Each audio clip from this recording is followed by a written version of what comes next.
মেয়ের বিয়ে দিনমজুর বাবা রাজি না হওয়ায় হাত পা ভেঙে দিয়েছে সন্ত্রাসীরা। আসলে ঘটনাটা কি?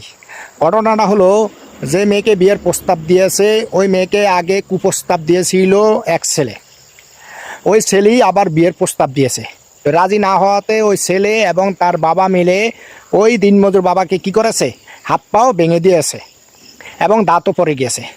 এখন তারা থানায় যাচ্ছে, বিভিন্ন এলাকায় যাচ্ছে, বিভিন্ন জায়গায় যাচ্ছে এটার বিচারের জন্য, কিন্তু কোথাও বিচার পাচ্ছে না তারা দিনমজুর গতিকে।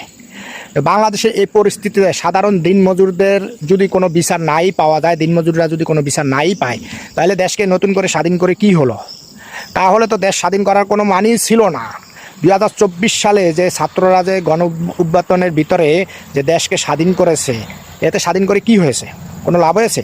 যে দিনমজুর যারা, তারা কোনো নিরাপত্তায় থাকবে না, তারা কোথাও বিচারের জন্য গেলে বিচার পাবে না, এটা তো হতে পারে না।